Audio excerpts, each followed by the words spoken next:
자리에서 다 같이 일어나셔서 함께 하나님의 말씀을 듣도록 하겠습니다. 몸이 불편하신 분들은 앉아 계셔도 괜찮겠습니다. 오늘은 사도행전 12장 1절로 25절 말씀입니다. 그때 헤롯 왕이 손을 들어 교회 중에서 몇 사람을 해하려 하여 요한의 형제 야고보를 칼로 죽이니 유대인들이 이 일을 기뻐하는 것을 보고 베드로도 잡으려 할세 때는 무교절 기간이라. 이에 베드로는 옥에 갇혔고 교회는 그를 위하여 간절히 하나님께 기도하더라. 호련히 주의 사자가 나타나매 옥중에 광채가 빛나며 또 베드로의 옆구리를 쳐 깨워 이르되 급히 일어나라 하니 쇠사슬이 그 손에서 벗어지더라. 베드로가 나와서 따라갈새 천사가 하는 것이 생시인 줄 알지 못하고 환상을 보는가 하니라. 이에 베드로가 정신이 들어 이르되 내가 이제야 참으로 주께서 그의 천사를 보내어 나를 헤롯의 손과 유대 백성의 모든 기대에서 벗어나게 하신 줄 알겠노라 하여 베드로가 대문을 두드린데 로데라 하는 여자아이가 영접하러 나왔다가 베드로의 음성인 줄 알고 기뻐하여 문을 미처 열지 못하고 달려들어가 말하되 베드로가 대문 밖에 섰더라 하니 그들이 말하되 네가 미쳤다 하나 여자아이는 힘써 말하되 참말이라 하니 그들이 말하되 그러면 그의 천사라 하더라. 베드로가 문 두드리기를 그치지 아니하니 그들이 문을 열어 베드로를 보고 놀라는지라. 헤롯이 그를 찾아도 보지 못하매 파수꾼들을 신문하고 죽이라 명하니라. 헤롯이 유대를 떠나 가이사랴로 내려가서 머무니라. 헤롯이 나를 택하여 왕복을 입고 단상에 앉아 백성에게 연설하니 백성들이 크게 부르되 이것은 신의 소리요 사람의 소리가 아니라 하거늘 헤롯이 영광을 하나님께로 돌리지 아니하므로 주의 사자가 곧 친히 벌레에게 먹혀 죽으니라. 하나님의 말씀은 흥왕하여 더하더라. 아멘. 진리의 하나님, 과연 주의 말씀은 능력이 있음을 우리가 봅니다. 주님, 주의 능력의 말씀으로 우리에게 말씀하여 주시옵소서. 우리가 겸손히 듣기 원하나이다. 예수 그리스도 이름으로 기도합니다. 아멘. 자리에 앉아주시기 바랍니다. 우리는 그동안 사도행전을 통해서 하나님의 교회가 어떻게 세워지고 어떻게 확장되어 가고 하나님의 복음이 어떻게 전진을 하고 그 가운데 어떠한 도전과 어려움을 맞닥뜨리는지를 보아왔습니다.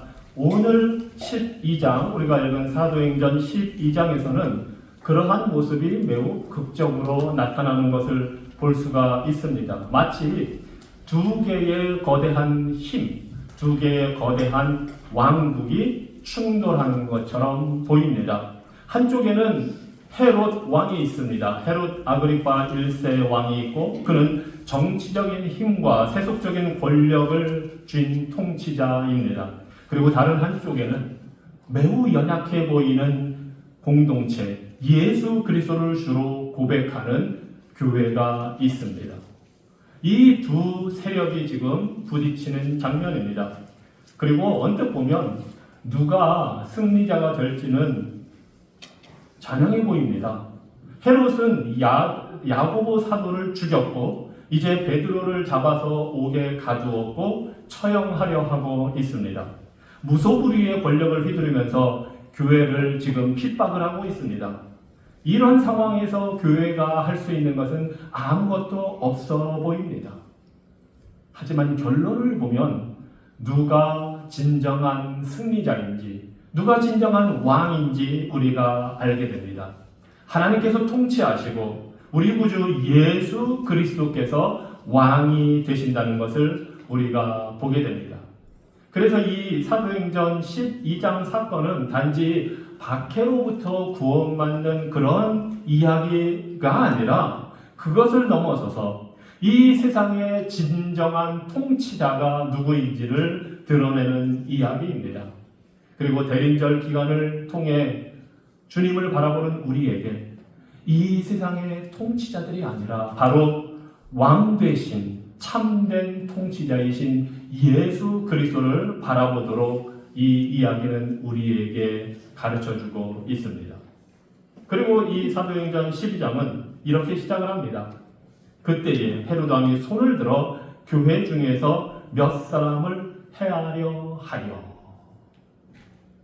하나님의 복음이 경계를 넘어서서 막 퍼져나가고 이방인들에게도 복음이 퍼져나가는 그러한 시기에 이 헤롯 왕이 교회를 핍박을 합니다. 그런데 이 헤롯 가문은 아시겠지만 아주 하나님의 백성을 대적하기로 악명 높은 그런 가문입니다. 이 헤롯이라는 이 말이 영어 곳에서 쓰였기 때문에 좀 헷갈리기는 하지만 이제 우리가 구분을 하게 될 텐데요. 이 헤롯 가문은 로마로부터 권세를 물려받아서 이스라엘 땅, 팔레스타인 땅을 통치하는 그런 가문이었습니다. 그리고 오늘 12장에 나오는 이 본문의 헤롯 왕은 아그리파 1세입니다. 그리고 이 아그리파 1세의 할아버지가 그 유명한 헤롯 대왕, 바로 예수님이 태어나는 그 장면에 등장하는 헤롯 대왕입니다. 동방 박사들이 예루살렘으로 찾아와서 유대인의 왕으로 나신 아기가 어디 있냐 물었을 때 그 이야기를 듣고 아기 예수님을 죽이려고 베들레헴에 있는 그 아기들을 2살 이하는 싹 죽여 없애라 명령을 내린 바로 그 헤롯 대왕이 오늘 아그리파의 할아버지입니다. 그리고 이 아그리파 왕의 숙부 헤롯 안티파스가 또 성경에 등장하는데 안타깝게도 대부분 그냥 헤롯 하기 때문에 헷갈립니다. 하지만 이 숙부인 헤롯 안티파스는 바로 세례자 요한을 옥에 가두었다가 참수해버린 인물입니다. 이것이 이 헤롯 가문의 모습이었습니다. 그리고 오늘 이 헤롯 아그리파 1세가 이제 사도행전 12장에서 하나님의 교회를 핍박을 하고 있는 겁니다. 그리고 이 사람뿐만 아니라 이 사람의 아들 헤롯 아그리파 2세, 이 아들은 사도행전 뒤에 가서 보면 25장, 26장에서 사도 바울을 또 재판을 하는 그러한 왕으로 등장을 합니다. 자, 이런 가문에서 자란 이 헤롯 아그리파 1세는 아주 전형적인 정치인이었습니다. 우리가 전형적인 정치인 하면 좋은 의미로 말을 하지는 않지요.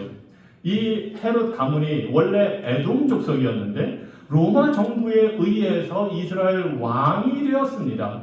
그러니까 한편으로는 로마 정부에 계속해서 잘 보여야 했고 한편으로는 이스라엘 백성들, 유대인들의 환심을 사기 위해서 매우 노력을 잘 해야만 했습니다.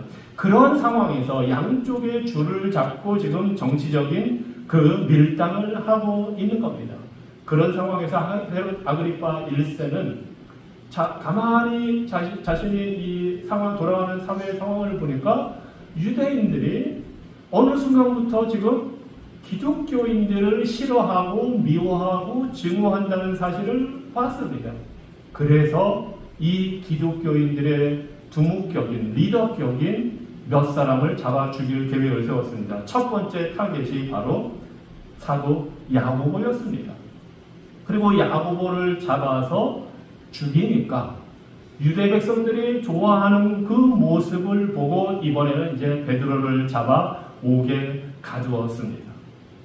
이 헤롯 아그리파는 사람들을 기쁘게 해서 자신의 정치적인 영향력과 권위를 유지하기에 급급한 사람이었고 자신의 자리와 명예를 높이는데 열중한 사람이었고 그리스도와 교회를 미워한 그러한 왕 통치자였습니다. 그래서 베드로를 잡아들인 후에 옥에 가두고 이제 유대인의 명절인 무교절이 끝나면 처형할 계획을 세웠습니다. 그리고 그 베드로를 감옥에 잘 지키기 위해서 16명의 로마 군인을 붙였습니다. 이들이 교대로 돌아가면서 3시간마다 자리를 바꿔가면서 베드로를 지킵니다. 감방에 가둬놓고 군인 2명이 양쪽에서 수갑을 같이 찹니다. 베드로와. 그리고 2명은 문 밖에 지켜서 있습니다. 이렇게 4명이 한 조가 되어서 계속 4조로 돌아가면서 이 베드로를 지키고 있는 겁니다. 사실 이럴 만도 했습니다. 왜냐하면 사도행전 5장에 보면 이 사도들이 잡혔을 때 천사가 문을 열어 꺼내준 그런 전례가 있기 때문입니다. 아마 그 사실을 알았을 겁니다. 그래서 이 베드로를 지킵니다. 이렇게. 이 헤롯 아그리파 1세는 자신의 인기와 목적을 위해서 지금 교회를 탄압하고 있습니다. 이것이 역사의 많은 통치자들이 벌인 일입니다. 하나님은 안중에도 없습니다. 하나님의 나라, 교회 그런 것 신경 쓰지 않습니다. 정의라든가 진실, 겸손, 섬김 이런 것과는 거리가 먼 통치자들이 참 많이 있었습니다. 그래서 시편 2편에 나오는 말씀처럼 세상의 왕들이 들고 일어나며 지도자들이 함께 모여서 여호와와 그의 기름 부은 자를 대적합니다. 하나님을 대적하고 하나님께서 기름 부어 세운 예수 그리스도를 대적하고 예수 그리스도의 몸된 교회를 대적하는 일을 태고적부터 해왔습니다. 그러니 오늘날 우리가 교회를 향한 사회의 압력과 핍박과 그 도전을 목격한다면 전혀 새로운 일이 아닙니다. 그리고 대부분의 경우 역사에서 그런 통치자들 앞에서 하나님의 백성들 교회는 연약하고 무기력해 보였습니다. 하지만 같은 시편 2편에서 하늘에 계신 여호와께서 그들을 비웃으시며 어째서 이방 나라들이 떠들어대며 민족들이 헛된 일을 꾸미는가 하고 꾸짖으십니다. 그리고 이 모든 나라와 왕들을 다스릴 진정한 통치자를 세우시며 말씀하십니다. 너는 내 아들이다. 내가 오늘 너를 낳았다. 나한테 구해라. 그러면 내가 모든 나라를 너에게 줄 것이니 온 세상이 네 소유가 될 것이다. 네가 쇠막대기로 그들을 다스리며 질그릇같이 부숴버릴 것이다. 하고 하나님께서 기름을 부어 왕을 세우십니다. 그 왕이 바로 예수 그리스도이십니다. 그리고 교회는 그 그리스도의 몸입니다. 온 열방의 왕이신 그리스도가 그래서 자신의 몸된 교회를 지키고 돌보고 계십니다. 그 사실을 우리가 이제 이 12장을 통해서 보게 됩니다. 자, 헤롯이 교회를 이렇게 핍박할 때에 칼로 죽이기 시작할 때에 교회는 성도들은 두려워했습니다. 자연스러운 당연한 반응입니다. 야고보는 이미 순교했습니다. 그리고 베드로마저 이제 잡혀서 죽음을 앞두고 있습니다. 그러한 순간에 위기의 순간에 교회가 하는 것이 바로 간절히 하나님께 기도한 것입니다. 이 간절히 기도했다는 이 간절이라는 말은 겟세마네 동산에서 예수 그리스도께서 죽음을 앞두고 피땀 흘려 기도하신 그 간절한 모습과 똑같은 것을 보여줍니다. 같은 단어입니다. 그렇게 성도들은 위기의 순간에 기도했습니다. 기도라는 것은 하나님의 주권을 신뢰하며 전적으로 의존하는 믿음의 행동입니다. 그래서 이 성도들은 그 위기 때에 간절히 기도했습니다. 하나님은 자신의 백성의 기도를 들으십니다. 그리고 그 기도를 통해 모든 일을 다스리십니다. 그 사실을 초대교회 성도들은, 예루살렘에 모여있던 성도들은 믿었고 알았고 기도를 했습니다. 그래서 종교개혁가 칼뱅의 말대로 기도는 하나님의 섭리를 움직이는 도구가 아니라 하나님께서 미리 정하신 섭리를 이루는 통로라는 사실을 우리가 알게 됩니다. 하나님은 우리의 기도가 없이도 모든 것을 하실 수 있지만 하나님께서 뜻하신 것을 이루시는 수단 중에 하나가 바로 우리의 기도를 사용해서 일을 이루신다는 것입니다. 그래서 우리가 기도를 어떻게 생각하는지 생각해 볼 필요가 있습니다. 여러분은 기도를 무엇이라고 생각하십니까? 갈등이나 위기에 직면할 때 여러분이 처음으로 보이는 반응이 무엇입니까? 이 예루살렘 성도들의 그 본을 따르자면 우리가 마땅히 처음으로 할 일이 기도입니다. 어둠의 나라, 세상의 왕들은 물리적인 무기를 사용해서 교회를 핍박하지만 우리 하나님 나라 교회는 기도라는 무기를 가지고 그들과 맞서 싸울 수가 있습니다. 그래서 여러분이 죄의 문제와 싸울 때에 기도하십시오. 삶에 닥쳐온 예상하지 못한 위기의 순간이 있을 때에 기도하십시오. 물론 하나님은 우리를 사랑하시고 우리를 택하셨기 때문에 우리의 기도가 없더라도 우리를 도우실 수 있는 분이지만 주님은 우리의 기도를 통해 역사하시는 것을 기뻐하시는 분이십니다. 그래서 성도들이 기도할 때 하나님은 천사를 보내 베드로를 구원해 주셨습니다. 베드로는 내일 죽음을 앞두고 있지만, 그리고 양쪽에 로마 군인이 같은 쇠사슬을 차고 누워 있지만 깊은 잠에 들어 있었습니다. 그래서 심지어 천사가 와서 옆구리를 쳐서 그 정도로 해야 깨어날 정도로 깊은 잠에 빠져 있었습니다. 참 놀랍지 않습니까? 이 적대적인 환경을, 이런 상황에서 죽음을 앞두고 있는데 깊은 잠에 빠져들 수 있는 사람이 얼마나 되겠습니까?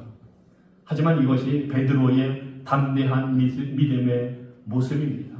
베드로는 헤롯이 아니라 바로 예수 그리스도가 진정한 통치자임을 확신했기 때문입니다. 그래서 우리는 이 베드로의 모습을 보고 우리도 배울 수가 있습니다.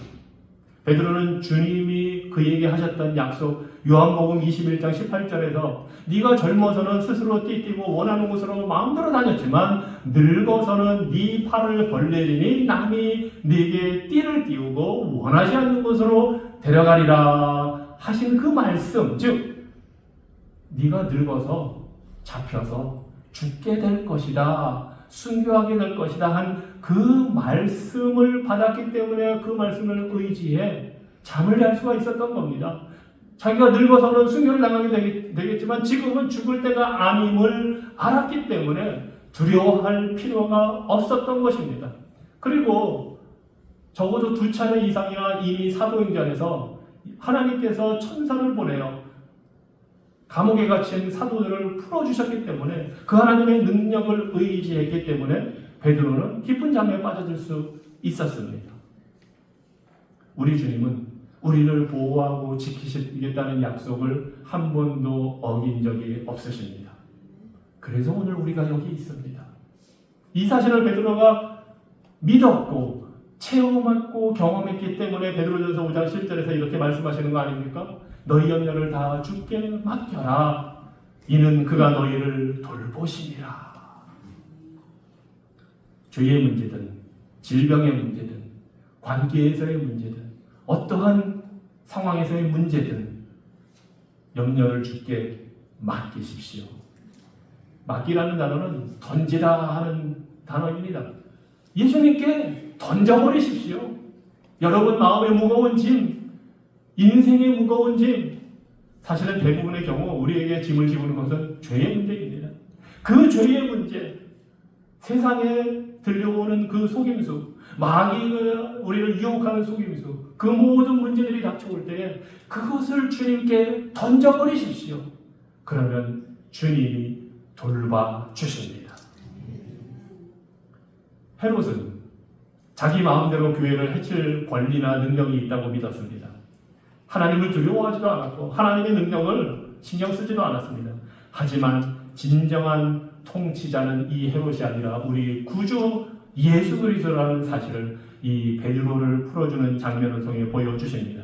성도들이 간절히 모여 기도하고 있는 그 시간에 주님께서 보낸 천사가 베드로의 쇠사슬을 풀어주시고 감옥 밖으로 이끌어내셨습니다.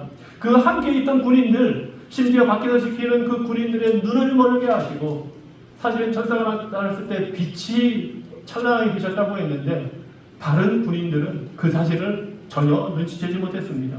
그리고 심지어 밖으로 데려나가서 그 무거운 철문들을 통과할 때마다 그 문이 자동문처럼 열리는 그 역사를 이루어 주셨습니다. 그래서 이 모든 상황을 지금 경험하는 베드로조차 이것이 꿈인지 생시인지 알지 못한 채 그저 천사의 음성을 듣고 주섬주섬 옷을 입고 양말을 신고 신발을 신고 따라 나서 그냥 그 길을 쫓아갔습니다. 그리고 밖으로 나와서야, 거리 밖으로 나와서야, 구원을 받고 나서야 이것이 하나님께서 행하신 구원이구나 하는 사실을 깨달았습니다. 우리도 베드로처럼 아마 구원받는 그 순간에는 이게 어떻게 이루어지는지 잘 모를 겁니다. 지나고 나서야 이것이 하나님의 은혜였구나. 베드로도 똑같은 모습을 보입니다. 그리고 이 모든 과정을 통해서 우리에게 보여주시는 것은 구원은 인간의 능력이 아니라 전적으로 하나님의 능력과 주권적인 역사로 이루어진다는 사실입니다. 이것이 바로 복음입니다. 우리의 힘으로는 해결할 수 없는 문제, 즉 죄와 죽음과 지옥 형벌의 문제를 우리 구주 예수 그리스도께서 십자가를 통해 해결해 주셨고, 우리는 그분을 구주로 믿음으로써 구원을 선물로 받게 된다는 것, 이것이 바로 은혜이고 복음의 능력을 통해서입니다. 그래서 우리는 이 베드로의 구출을 보면서, 구원을 보면서 하나님의 은혜의 능력과 더불어 기도의 능력 또한 보게 됩니다. 때로는 우리의 기도가 마치 아무것도 변화시키지 못하는 것처럼 우리가 느낄 때가 있습니다. 하지만 하나님은 우리의 기도를 기꺼이 통치의 도구로 사용하시고, 기도를 통해서 이 세상 사람들이나 이 세상의 왕들이 할 수 없는 그러한 일들을 주권적으로 인도하십니다. 주권적인 통치자 하나님은 우리의 기도라는 수단을 통해서 하나님의 영광을 나타내는 목적을 이루시기 원합니다. 그래서 우리가 기도한다는 것은 그 하나님의 영광을 이루기 위한 도구가 되는 것이고, 그 영광에 쓰임받는 것이고, 그래서 기도는 우리의 특권이라는 사실입니다. 이 특권을 마음껏 누리십시오. 자, 그런데 이러한 모습을 보면서 우리는 이런 생각을 할 수가 있습니다. 왜 하나님이 이렇게 베드로를 성도들의 기도를 통해서 구원해 주시는 이 일을 이루셨다면 왜 야고보 사도는 그냥 순교하게 죽게 놔두셨을까? 도대체 하나님의 섭리가 무엇일까? 우리가 생각해 볼 수가 있습니다. 당연히 야고보 사도를 위해서도 예루살렘 교회 성도들은 기도했을 것입니다. 그런데 왜 야고보는 그냥 죽음을 당하게 하나님께서 놔두시고, 그때는 왜 성도들의 기도를 들어주지 않으셨는지 우리가 생각해 볼 수가 있습니다. 사실 이 사도행전 11장까지 오는 동안에 많은 위협과 협박과 구타, 심지어 스데반처럼 돌에 맞아 죽는 그런 일들이 많이 벌어진 사실을 봤습니다. 그리고 이제는 12장에서는 칼이 하나님의 백성을 향해 겨누어집니다. 우리가 복음을 위해서 살아갈 때 이런 반대에 부딪히는 것, 이것은 이상한 일이 아닙니다. 교회의 역사에, 하나님 나라의 백성의 역사에 매번 있었던 일이고, 오히려 반대가 전혀 없을 때가 이상한 일입니다. 왜냐하면 예수님께서 제자들에게 말씀하신 대로 너희가 세상에서 환난을 당하나 담대하라, 내가 세상을 이기었노라. 우리 주님은 예수님을 믿고 나면 환난을 없애주겠다 하지 않으셨습니다. 죽음을 없애주겠다 하지 않으셨습니다. 너희는 환난을 당할 것이다, 죽음을 당할 것이다. 그러나 담대하라, 내가 이겼다. 내가 죄를 이겼고 죽음을 이겼고 환난을 이겼다. 그러니 너희에게는 영원한 생명이 보장되어 있으니 이 땅에서 환난과 고난과 어려움 당할 때 낙심하지 말아라, 담대하라 말씀하십니다. 왜냐하면 바로 우리 구주 예수 그리스도가 진정한 통치자이시고 우리의 삶과 죽음, 우리의 생명을 주관하시는 분이기 때문입니다. 이 세상 통치자는 기껏해야 우리를 이 땅에서 죽일 뿐입니다. 하지만 진정한 통치자 하나님은 우리의 육신뿐만 아니라 영혼의 생명을 주관하시는 분입니다. 그분은 죄인을 지옥에 보낼 권세를 갖고 계신 분입니다.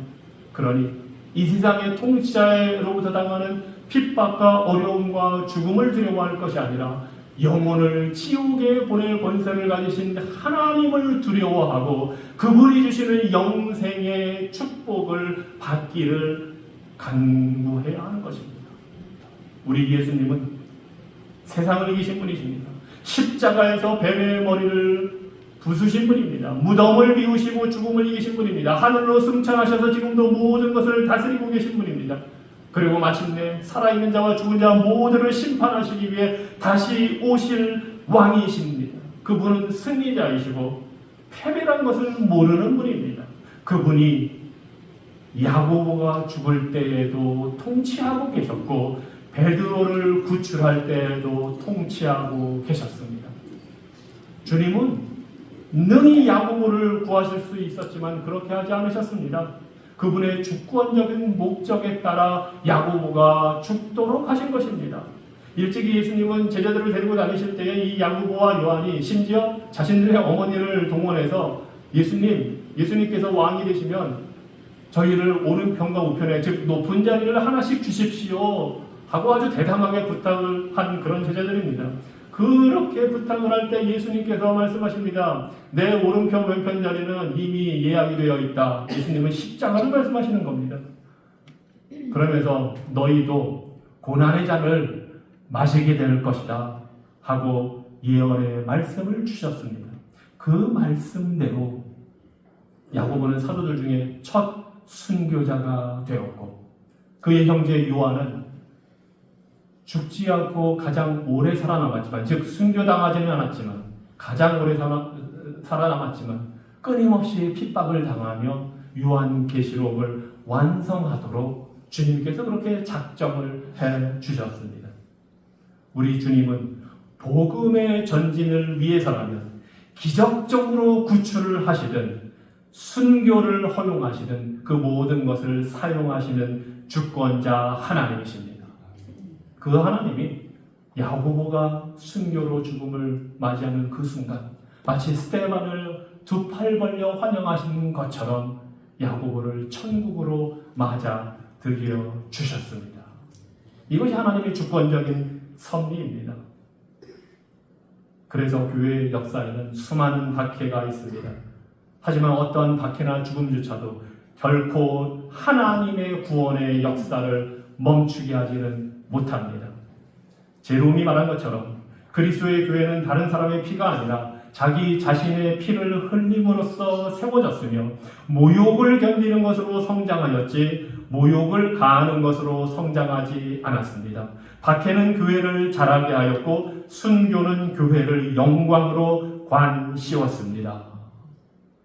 박해와 환난 속에서도 교회는 승리합니다. 주님이 진정한 통치자가 되시기 때문입니다. 그래서 이 헤롯과 같은 왕들, 교회를 대적하는 통치자들, 그런 사람들을 하나님은 때로는 놔두시고 때로는 심판하시며 하나님의 나라를 이루어 가십니다. 그래서 우리는 하나님의 주권적인 통치를 의지하고 어떠한 환경에서도 믿음으로 인내하며 주님의 그 구원의 역사에 동참하여 사명을 감당할 수가 있습니다. 그러니 여러분이 어떤 환경에 있든 어떤 고통과 슬픔이 닥치든 어떠한 시련이 닥쳐오든 하나님을 향해 분노하거나 하나님이 없다 하는 그러한 어리석은 반응을 보이는 것이 아니라 그 하나님의 주권을 의지하고 하나님을 신뢰할 수가 있습니다. 하나님 우리 인생이 아프고 힘들 때에도 우리에게 흔들리지 않는 믿음을 요구하십니다. 하나님의 길은 언제나 지혜롭고 선하며 의롭다는 것을 믿을 것을 요구하십니다. 그렇게 하나님이 요구하시는 근거가 무엇입니까? 바로 우리를 위해 당신의 사랑하는 아들 독생자를 보내어 주셨기 때문입니다. 하나님은 우리가 당하는 모든 일상의 일들, 우리 삶의 문제들에 대해서 일일이 설명해 주시지는 않습니다. 하지만 그 모든 것을 하나님께서 우리의 유익을 위해 사용하십니다. 우리의 거룩한 변화를 위해 사용하십니다. 그리고 우리에게 주신 약속 중에 우리를 죽은 자 가운데서 다시 살리시겠다는 그 약속이 들어있습니다. 그래서 우리는 비록 이 땅에서는 고통 가운데 죽는다 할지라도 새하늘과 새 땅에서 하나님과 함께 살 것임을 우리는 기대하고 소망하며 믿음으로 담대하게 죽음을 받아들일 수가 있습니다.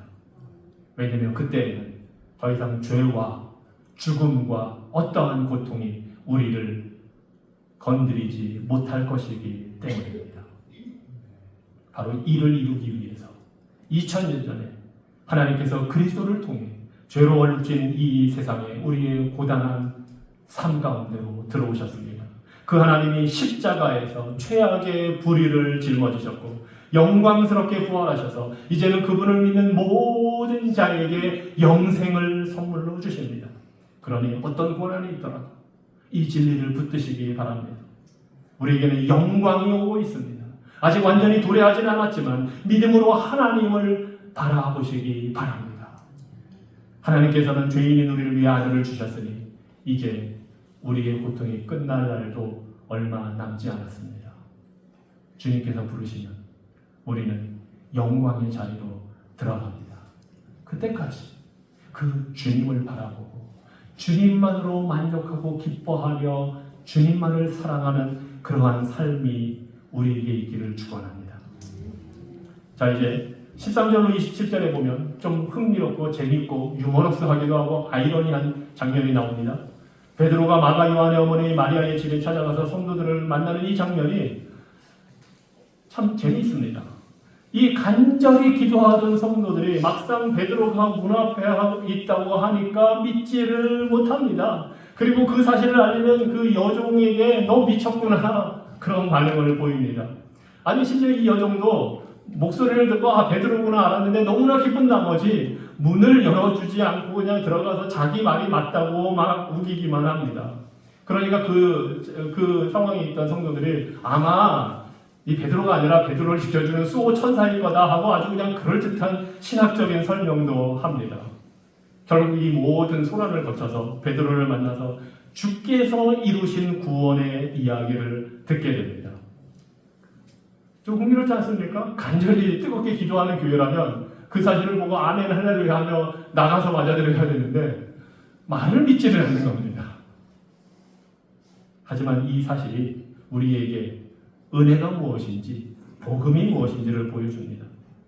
하나님은 우리의 믿음의 크기나 열심에 관계없이 부족하고 연약한 모습을 통해서도 구원을 이루시고 교회를 보호하십니다. 하나님의 구원의 역사는 우리의 능력이나 자격에 달려있는 것이 아닙니다. 주님의 뜻과 능력에 달려 있습니다. 그래서 우리가 아무리 부족한 모습을 보이고 내가 이 정도로 해서 구원을 받을 수 있을까? 내가 이 정도로 괜찮을까? 염려하고 걱정할지라도 우리의 구원은 안전하고 확실합니다. 왜냐하면 그 구원이 내가 이룬 것에 달려있는 것이 아니라 예수 그리스도께서 이미 완성하신 의로움에 달려있기 때문입니다. 그러니 하나님의 은혜를 확신하십시오. 그리고 그 확신 가운데 담대하게 살아가십시오.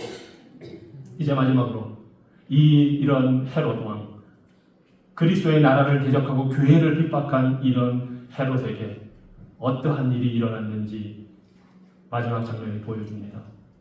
교회를 헤롯이 잔혹하게 괴롭힌 후에도 모든 것이 잘 돼가는 것 같았습니다. 정치적인 입지가 탄탄해 보였고 마음에 들지 않는 다른 여러 나라들을 향해서는 요즘으로 말하면 경제 봉쇄 정책을 취한 겁니다.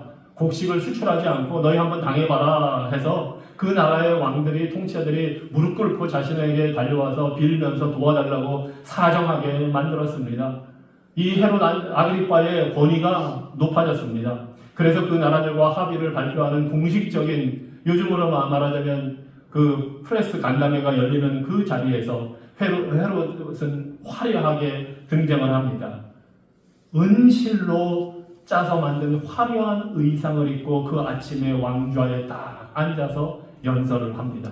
이러한 모습을 유대인의 역사가 요세푸스는 이렇게 묘사를 합니다.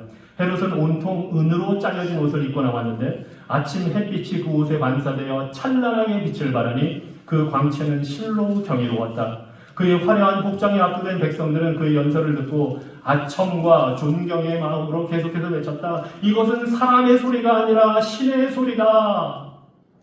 그리고 요세푸스는 이렇게 덧붙입니다. 헤롯은 그들의 불경한 아첨을 꾸짖지도 않았고 거절하지도 않았다. 이 아그리빠 1세는 기고만장해졌습니다. 자신의 위치와 권세를 믿고 하나님의 영광을 가로챘습니다. 그리고 그런 그에게 향한 하나님의 응답은 아주 즉각적이었습니다. 23절입니다. 헤롯이 영광을 하나님께로 돌리지 아니하므로 주의 사자가 곧 친히 벌레에게 먹혀 죽으니라. 베드로의 옆구리를 쳐서 깨운 사자, 천사가 이 헤롯을 치니까 죽었습니다. 요세푸스는 이렇게 설명합니다. 그의 배에 갑자기 극심한 통증이 일어나서 궁으로 옮겨졌고 닷새 만에 죽었다. 하나님이 아닌 어떤 인간도 영광을 받을 수는 없습니다. 어떤 사람도 어떤 통치자도 하나님을 거슬러서 자신을 높일 때에 벌레만도 못한 존재가 됩니다. 우주의 창조주께 반역하며 교회를 핍박하는 자는 하나님을 결코 이길 수가 없습니다. 인간의 권력은 잠깐 있다가 사라집니다. 하지만 하나님의 통치는 영원하며 예수 그리스도는 참된 왕으로 다스리십니다. 이 모든 일의 결말이 24절에 나옵니다. 하나님의 말씀은 흥왕하여 더하더라. 헤롯이 아니라 하나님이 승리하셨습니다. 헤롯의 명성이 아니라 예수 그리스도의 명성이 퍼져나갔습니다. 이것이 하나님께서 이루시는 모든 일의 목적입니다. 하나님은 자신의 지혜와 능력을 드러내는 일을 목적으로 두십니다.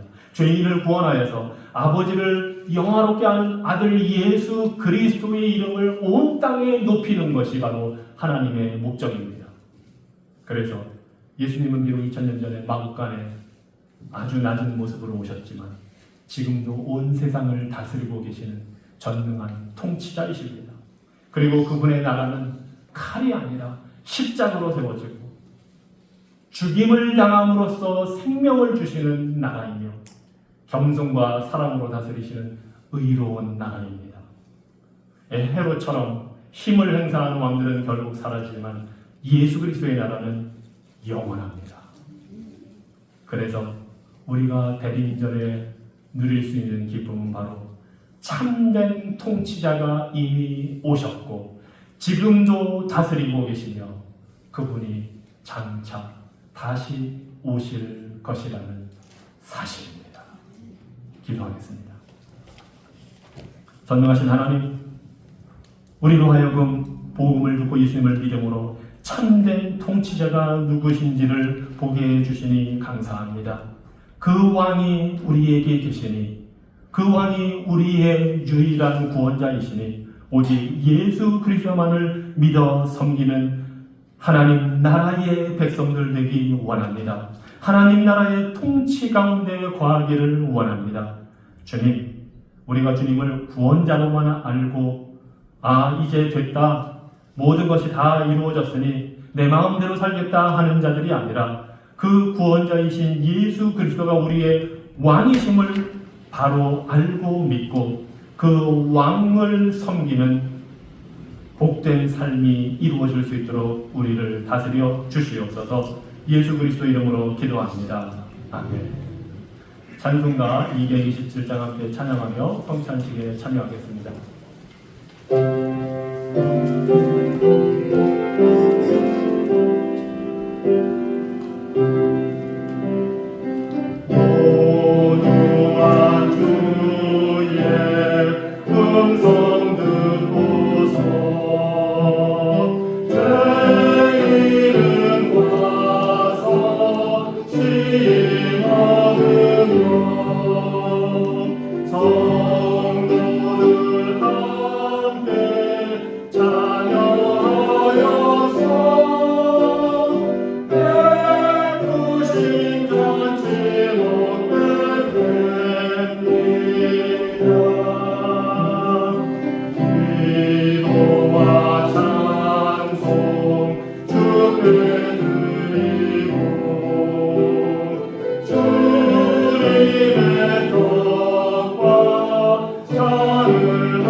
예수님께서는 2000년 전에 우리를 구원하여 백성을 만들기 위해 이 땅에 오셨습니다. 그리고 십자가를 기꺼이 지셨습니다. 그 십자가 위에서 피를 흘려 우리의 죄를 용서해 주셨습니다. 십자가 위에서 당신의 몸을 쪼개어 우리에게 영의 양식을 주셨습니다. 그래서 오늘 우리가 참여하는 이 성찬식은 그 주님의 죽으심, 희생의 그 의미를 기억하고 그 죽음에 동참하는 것입니다. 예수께서 죽으실 때 우리도 그리스도와 함께 죽었고 예수께서 살아나실 때에 우리도 그리스도와 함께 부활하였습니다. 그래서 이 성찬식은 그 주님의 죽으심에 우리도 동참하여 우리를 위해 희생하신 그 은혜를 다시금 누리는 것입니다. 지금 우리 주님은 하나님 보좌 우편에 계시지만 우리가 성찬식에 참여할 때에 이 떡을 먹고 잔을 마실 때에 성령께서 우리의 영혼이 예수 그리스도와 하나 되는 복을 주십니다. 이 귀한 이 성찬의 자리에 여러분을 초대합니다. 누구든지 예수 그리스도를 믿고 세례를 받고 교회에 등록하여 다니시는 분은 참여하실 수가 있습니다. 기도하겠습니다.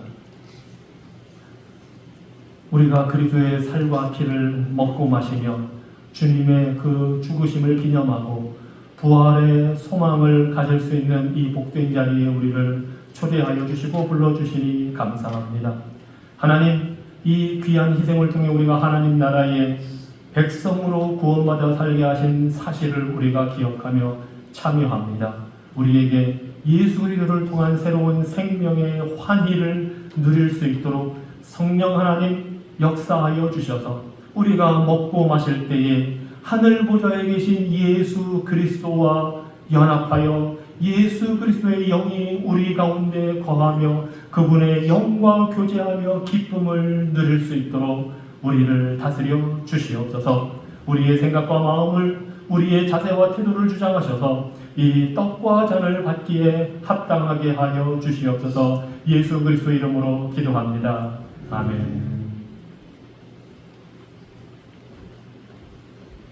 우리 주님께서 잡히시던 밤에 떡을 가지사 떼어 축사하시고 떼어 이르시되 이것은 너희를 위하는 내 몸이니 이것을 행하여 나를 기념하라 하셨습니다. 또한 식후에 잔을 가지시고 말씀하셨습니다. 이 잔은 내 피로 세운 새 언약이니 이것을 행하여 마실 때마다 나를 기념하라 하셨습니다. 우리가 이 주님의 희생을 기념하며 그분의 주시는 은혜의 자리에 동참합니다. 떡과 잔을 받으시면 들고 계시다가 다 같이 함께 먹고 마시도록 하겠습니다.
이것은 우리를 위해 주신 그리스도의 몸입니다. 함께 먹겠습니다.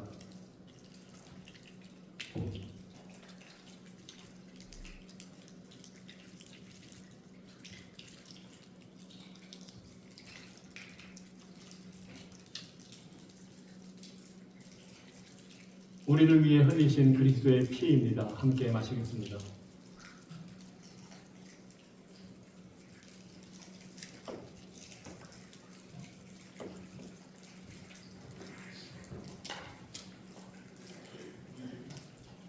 기도하겠습니다. 우리를 위해 목을 쪼개고 피를 흘리신 우리의 통치자 예수 그리스도의 무한한 사랑의 희생에 우리가 동참하여 우리의 모든 옛 사람이 죽고 새로운 생명으로 피조물로 그리스도의 부활과 함께 살아나 하나님의 보좌에 계신 예수 그리스도의 통치를 받으며 살아가는 복된 영광과 특권을 우리에게 주심을 감사드리며 우리의 구주 예수님을 찬양합니다. 이 놀라운 은혜의 삶이 우리의 삶을 사로잡아서 하루하루 날마다 그 은혜 가운데 살아가는 복된 성도들 되도록 축복하여 주시옵소서. 예수 그리스도 이름으로 기도합니다. 아멘. 자리에서 일어나셔서 찬송가 111장 함께 찬양하겠습니다.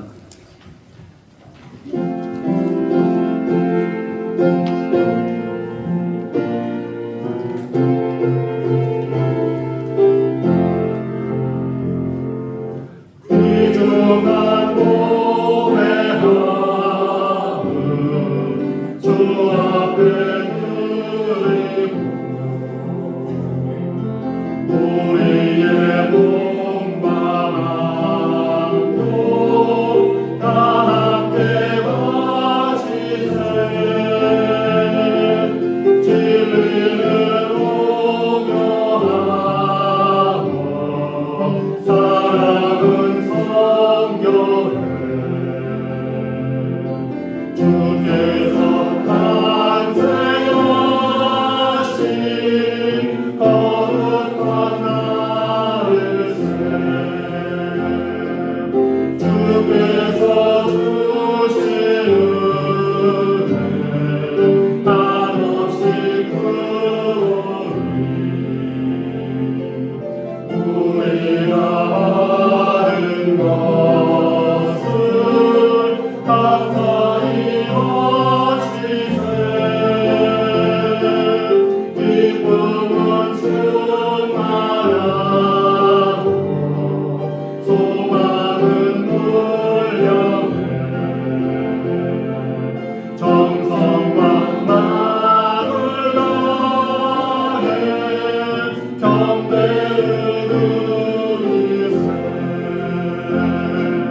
들에서 마음을 세며 양치던 목자들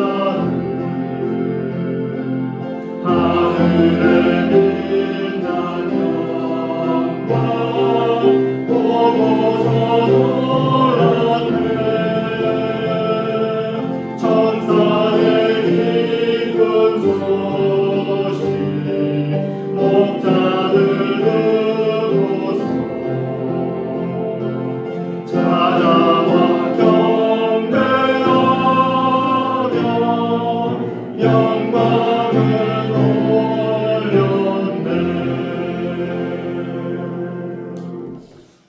평강의 하나님이 친히 너희를 온전히 거룩하게 하시고 또 너희의 온 영과 혼과 몸이 우리 주 예수 그리스도께서 강림하실 때에 흠없게 보존되기를 원하노라. 너희를 부르신 이는 미쁘시니 그가 또한 이루시리라. 우리 주 구주 예수 그리스도의 은혜와 하나님 아버지의 사랑과 성령의 교통 역사하심이 하나님께서 우리의 전능한 유일한 참된 통치자 되심을 믿고 순종하며 따르기를 소원하는 주의 성도들과 가정과 교회 위에 이제부터 영원토록 함께 있을지어다. 아멘.